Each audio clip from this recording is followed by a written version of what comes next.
Hola, queridos conspiradores. Conspiradores. Bueno, ¿qué les parece que abordemos hoy un tema muy importante en la historia, en la política, en la educación, en la cultura, en la evolución de nuestro país, como es el 8M, el Día Internacional de la Mujer? Es muy importante esta definición, echarle luz a este problema de marginación que han vivido no solamente las mujeres mexicanas, sino pues en buena parte también en el mundo entero. Entonces, el 8M es digno de que le dediquemos todo un programa.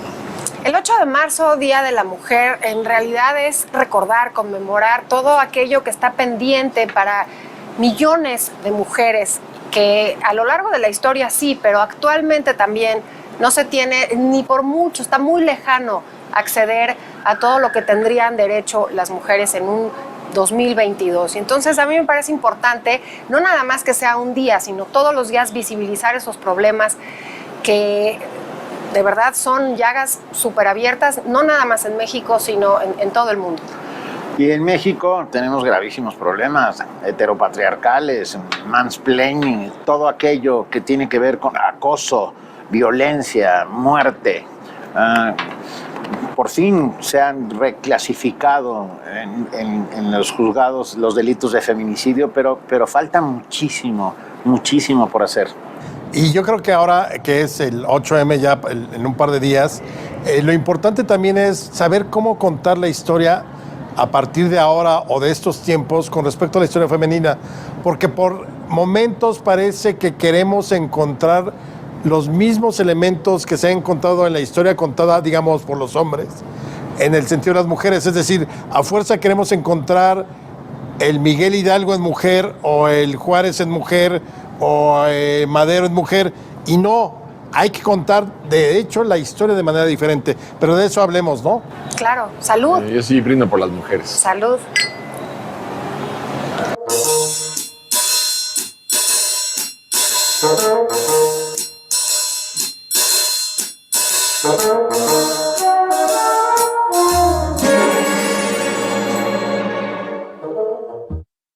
Bueno, Chave, ya que vamos a hablar de las mujeres, te cedemos los bártulos, ¿les parece? Pues gracias, porque acabo de encontrar esta joya, me parece sumamente pertinente. Voy a leer rapidísimo. No, las mujeres prehistóricas no se pasaban el día barriendo la cueva y cuidando de los hijos mientras esperaban que los hombres regresaran de cazar. Ellas también perseguían a grandes mamíferos, fabricaban herramientas y joyas, construían viviendas y exploraban formas de expresión simbólica. Los vestigios arqueológicos han dado como resultado las mujeres no estaban estratificadas como queremos hacerlo ver, digamos, del siglo XIX hacia acá. Efectivamente, durante siglos la mujer siempre estuvo supeditada a, digamos, a labores domésticas, pero no necesariamente porque no pudieran hacerlo o no hayan estado presentes. Resulta una discusión incluso absurda decir el hombre prehistórico es también una mujer, de Marilén Patou Matis. Me parece un libro que deberíamos de leer todos. México, en la cuenca del altiplano mexicano, la persona, el ser humano encontrado más antiguo es una mujer aplastada por un mamut. Justamente, esto que estábamos diciendo aquí. Y por eso me parecía muy importante hablar de la presencia de las mujeres siempre en la historia. Ya los tengo mareados, yo sé, al público también, con el libro de las hijas de la historia. Siempre hemos estado presentes las mujeres, nada más que no ha sido contada la historia por parte ni de las mujeres ni de los hombres. Se ha pasado por alto esa actividad y hoy me parece más pertinente que nunca señalarlo. Lo que pasa es que, como tú dices, esta mujer que pereció aplastada por un mamut, luego perecieron aplastadas por los hombres, ¿no? Y esto es lo que no se vale, porque es en una sociedad en donde solamente los hombres se educan, en una sociedad donde solo los hombres tienen acceso a la universidad, solo los hombres tienen acceso a un trabajo. Entonces quiere decir que tienes en una sociedad un automóvil con 2 ruedas redondas y 2 ruedas cuadradas. Y entonces, ¿a dónde vas con 2 ruedas cuadradas? Por más que las otras sean redondas. Yo por eso, como adorador del feminismo, sí creo que es muy importante subrayar la historia de la mujer, claro, fundamentalmente en México, ¿no? ¿Qué es lo que ha pasado y qué es lo que tiene que suceder, ¿no? Estamos viviendo tiempos inéditos en los que se está llevando a cabo una revolución, nada silenciosa, es una revolución a gritos, en donde los hombres tenemos que hacer nuestra parte, y nuestra parte tiene que ver con reconstruirnos mentalmente, cambiar todos esos atavismos culturales que tenemos dentro de la cabeza y que nos hacen repetir durante siglos y siglos y siglos la manera en que nos comportamos frente a las mujeres. Yo creo que este es un primer paso y que todo va a tener que cambiar. El heteropatriarcado tendrá finalmente que caer para establecer una nueva sociedad mucho más justa, porque sin duda hoy no lo es. No, claro, y yo insisto, a mí me parece que desde luego este es un momento distinto al que veníamos viviendo en otras épocas. Creo que sobre todo de los últimos quizá 10 años para acá, donde se ha hecho presente, acuérdense el paro que hicieron las mujeres, que además fue muy mala suerte porque fue 2 semanas antes de que viniera el inicio del confinamiento, y entonces todo lo que se logró en ese momento y el escándalo, y un día, digamos, llamémosle así, un día sin mujeres, que causó mucho ruido aquí en el mundo, de pronto fue palidecido por todo lo de la pandemia. Pero evidentemente sí es un antes y un después, es decir, no podemos seguir ni contando la historia, ni planteando el desarrollo social, ni la democracia, de la manera en como veníamos haciéndolo, sin incorporar ya plenamente todos los derechos de las mujeres. Y eso sigue costando mucho trabajo, por como lo dices. Pero también está la otra parte. Y no sé si lo hemos visto en los últimos años en las películas, por ejemplo. Este asunto de que James Bond o el agente 007 sea una mujer.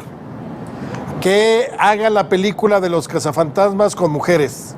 O sea, yo creo que incluso ahí tendríamos que reinventar todos como sociedad eso, porque me parece que entonces caes exactamente en lo mismo que estabas tratando de combatir, ¿no? Si ya hubo una película de los cazafantasmas, perfecto, invéntate otra cosa. Si hay un 007 que era el agente prototípico que además sale de una novela de mitad del siglo, de la época de la posguerra y todo eso, quédate con él, inventa otro agente súper increíble que sea mujer. Eso es muy importante, no mitificar ahora, ¿no? O hacer santas y hacer heroínas nada más por hacerlas, porque entonces caemos igual en el mismo problema. Estoy totalmente de acuerdo. Lo que no debería de ser con James Bond es objetizar a la mujer, ¿no? Y que es la mala, la Mata-Hari, o el objeto sexual. El total y absoluto, el adorno, ¿no? Realmente eso tiene esos discursos y esas narrativas definitivamente ya tendrían que acabar, y no han acabado. Todavía hay muchas series, televisión que se hace así. Parte, de los atavismos culturales que venimos arrastrando y de la cosificación de la mujer tiene que ver con la literatura. El siglo XIX fue muy proclive a ello. O sea, o las mujeres eran madres o eran educadas para hacerlo o eran elegidas para hacerlo. Estoy pensando en Peter Pan. O sea, Peter Pan va por Wendy, la lleva a Nunca Jamás, y Wendy lo que espera es una vida de aventuras y de maravillas y tal. Y no, lo único que Peter Pan quiere es que ella sea la mamá de los niños perdidos. Eso es cosificación. O las mujeres trágicas, a ti que te encanta el término, que abundaron en la literatura. Madame Bovary, La Traviata en la música. Ana Karenina, todas ellas que tenían finales tristísimos por sus devaneos, ¿no? Entonces, sí, tenemos que empezar a quitarnos de la cabeza, tenemos que crear un nuevo canon literario en el que el canon, el que se llama el canon, contiene a muy pocas mujeres, y hay que reescribirlo, como hay que reescribir tantas cosas. Ya que hablamos de atavismos, no, bueno, yo diría que el principal atavismo es Dios. ¿Por qué no puede ser? Dios es mujer. Sí. Sí, Dios ¿por qué es mujer. A ver, ¿por qué no puede ser la diosa, no? Digo, a ver. Y en muchas culturas funda tu primitivas. ¿Cómo? Funda tu religión. Sí, claro, porque además se ha hecho, sociológicamente existe, ¿no? Muchísimas culturas, la deidad siempre fue femenina, se perdió la dualidad, hombre, mujer, porque eso también hay que decirlo, y no me da miedo así público. No hay que pelear y una guerra frontal, es un equilibrio de las dos. Bueno, no, ahora hay muchos más, ¿no? Las binarios y los que se dicen. Yo creo que aquí la clave es el tener opción el que no te pongan encima lo que piensa el otro, y una palabra que la hemos usado demasiado y no se pone en práctica: equidad. Pero la equidad es lo que no hay ni en los sueldos. No hay equidad en las oportunidades de trabajo. A mí me parece absurdo que eso siga sucediendo ahorita. Es que yo creo que estamos viviendo ese péndulo que es muy típico en la historia, donde o estás en un extremo o estás en otro antes de caer en el punto medio donde más o menos podrías ajustar las posiciones. Lo digo por lo siguiente: en este afán feminista, por ejemplo, de descosificar a la mujer, muchos equipos dijeron ya no vamos a tener porristas, la Fórmula 1 se quedó sin edecanes, mujeres, pero no les preguntaron. La Fórmula 1 o los deportes decidieron por sí mismos ya no ser objeto del señalamiento del feminismo. Pero había muchas mujeres hay mujeres a las que les gustaba ser edecanes en la Fórmula 1 y que lo único que hacían era llevar su cartelón de McLaren, ni siquiera encueradas o en trajes de baño en lencería, con un vestido sastre. Todo eso creo que son los extremos en los que estamos viviendo. Aquí lo más importante es la opción, la decisión que tengas. Y muchísimas mujeres en la historia y en la historia de México justamente tienen esa determinación y ese poder escoger. ¿Me quiero dedicar a estar casada? O, por ejemplo, Benito, que estabas diciendo del siglo XIX, toda la literatura romántica, Jane Austen, Cumbres Borrascosas, las hermanas Bronte. A mí me gusta muchísimo, pero también entender que se tenía opciones, eso hubiese explicado muchísimo mejor lo que ahorita estás diciendo, ese péndulo de irnos a destruir todo y no comprender ni procesos ni determinación de las mujeres. Porque efectivamente, por ejemplo, si tú ahorita quieres escribir una novela o la historia del siglo XIX o una novela del siglo XIX, si tú pones una mujer que no está en su casa o no estaba en una corte o no era de las damas de compañía de la emperatriz o de la reina, difícilmente es verosímil. O sea, prácticamente se vuelve inverosímil. ¿Por qué? Porque no había... Claro, puede haber esta de Riva Palacio, la monja alférez. La monja alférez. O estos casos donde la mujer... El Capitán Tormenta de Salgari. Claro. El Capitán Tormenta de Salgari. Pero en general eran como una excepción. Sí. No, es muy difícil que tú puedas... Y por eso yo siempre creo que nosotros tenemos que contar la historia en el contexto, ¿no? O sea, yo no me imagino, pero ni de chiste a una doña Marina feminista, para empezar, porque el concepto no existe entonces, pero no peleando por los derechos de porque soy mujer y yo tengo un derecho aquí por ser la esposa o la mujer del conquistador, porque al final es la mujer de... ¿No? Y sin embargo cambia su destino por esa determinación que tuvo y esa personalidad. Pero que tenía que ver más con la supervivencia de Totalmente, ella sí. que con soy mujer y hoy voy a cambiar y haré más mis maletas. Vamos con Sor Juana, ¿no? Sí. Sor Juana, de lo que se queja, dice es que cómo es posible que las mujeres que son las que están llamadas a educar a los hijos son las que no tienen acceso a la escuela. Entonces, eso es brutal. A ver, si las mamás son las que van a educar a los niños y las mamás no pueden ir a la escuela ni a la universidad, pues estás creando una generación de tarados. Yo creo que eso es lo más importante que se tiene que rescatar. Por eso decía Sor Juana, ¿no? Hombres necios que acusáis a la mujer sin razón, sin ver que sois la ocasión de lo mismo que culpáis. No se vayan, seguiremos hablando del Día Internacional de las Mujeres aquí en el Refugio de los Conspiradores. Volvemos en un momento.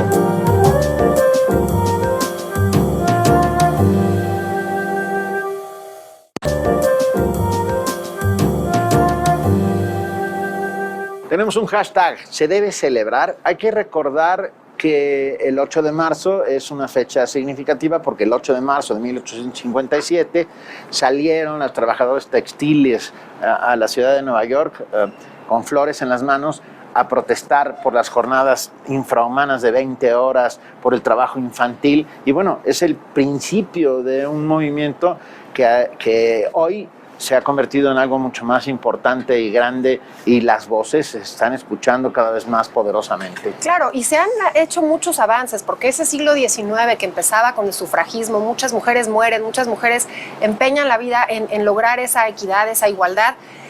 realmente el cambio para la mujer viene en el siglo XX. El siglo XX es una revolución maravillosa la que hace el tema del feminismo. ¿Por qué? Porque se logran cosas, como estás diciendo ahorita, la educación.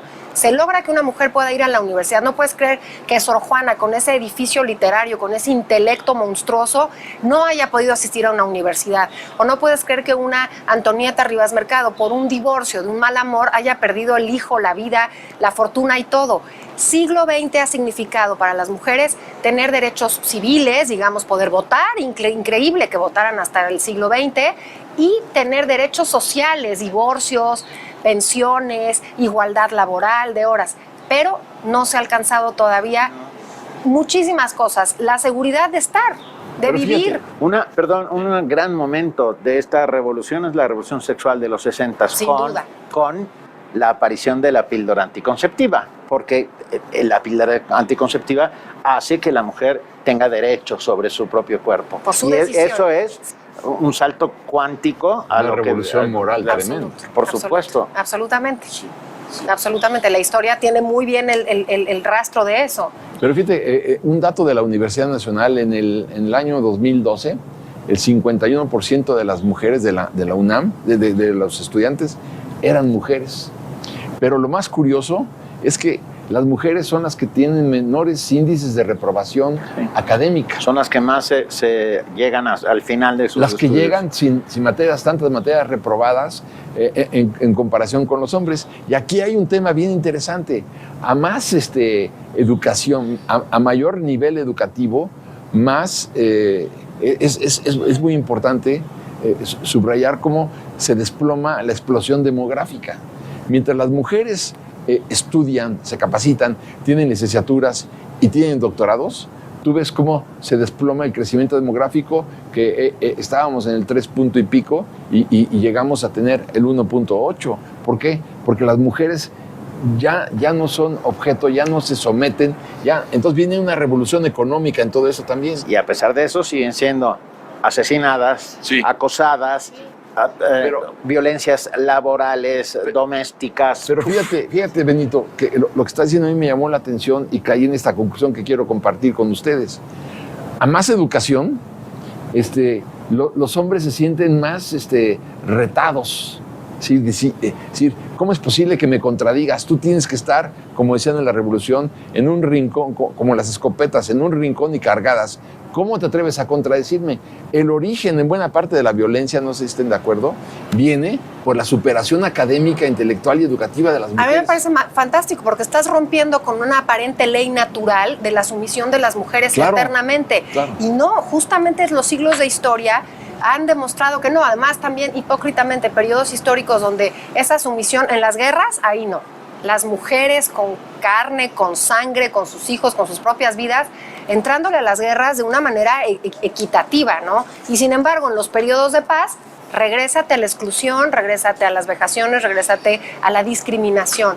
Entonces, me parece que efectivamente educar a las niñas, educar a los niños, eso es clave, educar a esos hombres para que no crezcan reproduciendo esas estructuras heteropatriarcales que decías tú. Yo les quiero compartir La Voz de Nuevo León en 1900, que es la época de la modernización.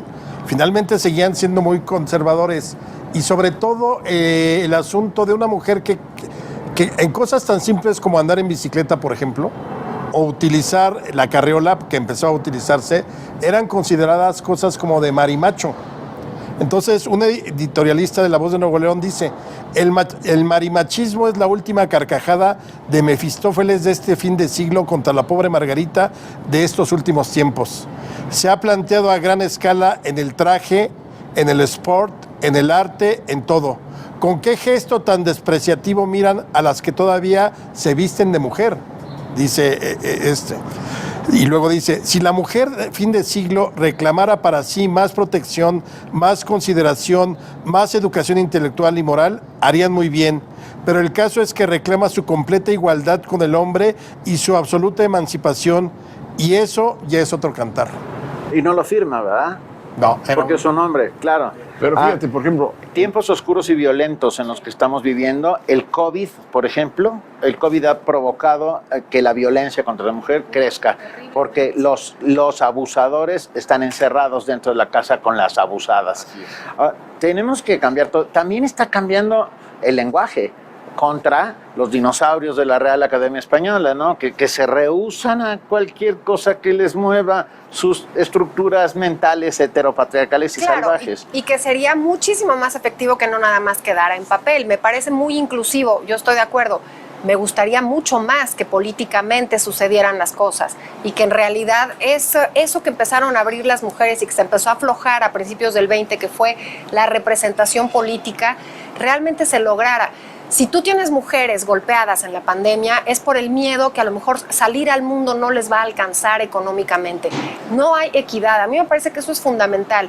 La igualdad de la educación, pero ¿de qué sirve ser las más estudiosas, las más dedicadas, si cuando sales a un mundo laboral te enfrentas a un sueldo que no te va a alcanzar para tú ser la matriarca de tu familia? Y además un sueldo que va a ser menor que el que tiene el hombre en el mismo Y trabajo. eso a veces hasta la mitad. Es impresionante. Pero Tenemos que empezar con justicia social. Ahí está. Fíjate, Ahí está. el promedio, según el INEGI, ¿no? En la Ciudad de México es de 3.1 hijos por mujer en la Ciudad de México. Altísimo. Pero en Chiapas, el 1.7. Ah, qué raro. ¿No? Qué No, perdón, es al revés. Perdón. Sí. Es al revés. Me sorprendió muchísimo. sorprendente. Es al revés, perdón. Sí, en la Ciudad de México es el 1.7 y en Chiapas es el 3.1. ¿Por qué? Por la educación. Entonces yo creo que es muy importante entender cómo el desarrollo, el empoderamiento de las mujeres va a ayudar a la consolidación de la democracia, y de la consolidación de la democracia vendrá un mayor desarrollo político, económico, social. O sea que Y tenemos que transformar también los usos y costumbres. Las mujeres vendidas en la Sierra de Guerrero hoy. Pero mujeres recreando y eso. niñas. Bueno, O sea, es que madres vendiendo a sus hijas. Es que por eso es un círculo que tiene que ir transformándose con educación y con oportunidades y con justicia social y con todo aquello que nos falta. Totalmente. Yo creo que es todo un tema. Pero fíjate qué importante es que el padrón federal electoral, el 52% son mujeres. Son más mujeres que hombres. Y las que ejercen, por ejemplo, el gasto familiar son las mujeres. El 80% del gasto familiar lo ejercen las mujeres. Hay más. El máximo poder político lo tienen las mujeres porque tienen mayoría en el... Bueno, por eso acuérdate esas desafortunadas declaraciones de Peña Nieto cuando le preguntan sobre el kilo de tortillas o alguna cosa sí, así, eso dice, pregúntenselo. no soy la señora de la casa, no lo sé. O las patas de Las lavadoras de 2 patas de Fox. Increíble. Bueno, Bueno, fíjate esos micromachismos o macromachismos, macromachismos, en público. En público, ¿no? Pero fíjate lo que decía Benito, y tiene toda la razón, la violencia doméstica por la pandemia. Y sin embargo, se cierran los refugios para mujeres golpeadas. O sea, ¿cómo es posible esta incongruencia? Digo, son cosas que no pueden suceder en nuestra sociedad. Tenemos que ver por el empoderamiento de las mujeres. A mí me gustó muchísimo cuando me invitaron a dar una plática a la Facultad de Derecho en la Nacional. Fue muy interesante porque me di cuenta que la mayor parte de las estudiantes o de los estudiantes eran mujeres. Entonces me decía el director de la facultad, a mí me encanta que sean mujeres porque serán las futuras agentes del Ministerio Público, las futuras jueces, las futuras ministros, las futuras diputadas o senadoras. O sea, el cambio viene ya de fondo en la propia Facultad de Derecho y en la academia. Y esto es muy estimulante. Ya nos vamos. Bueno, ¿Por qué? quiero decir tantas cosas, las voy a decir brevemente. Creo que hoy es muy buen día para conmemorar y para justamente visibilizar, y muchas que han estado antes que nosotras, muchas mujeres que con esa determinación y con esas vidas hicieron cosas distintas, no nada más en México, sino también en otras partes del mundo. Este libro, The Only Woman in the Room, de Mary Benedict, es la historia de una actriz de Hollywood contemporánea de Dolores del Río, Hedy Lamarr, o Hedy, no sé cómo se pronuncia. Hedy Lamarr. Esta mujer que estuvo cosificada, fue una diosa, fue Dalila en el Sansón y Dalila, cuando estaba la Segunda Guerra Mundial con un amigo suyo, hace un código para lo que ahora es el Claro, Wi-Fi. claro. Entonces, mujeres que han hecho cosas distintas y mujeres que han dejado huella, y no se pierdan el Museo de la Mujer, que está en el centro histórico, junto a la Lagunilla. ¿Por qué? Porque hay que ver justamente lo que han hecho otras para entender hacia dónde vamos las que estamos ahora. Perdón. Ni una más. Ni una más. Ni una más Salud. violentada, asesinada, Ya no más. desaparecida. Salud.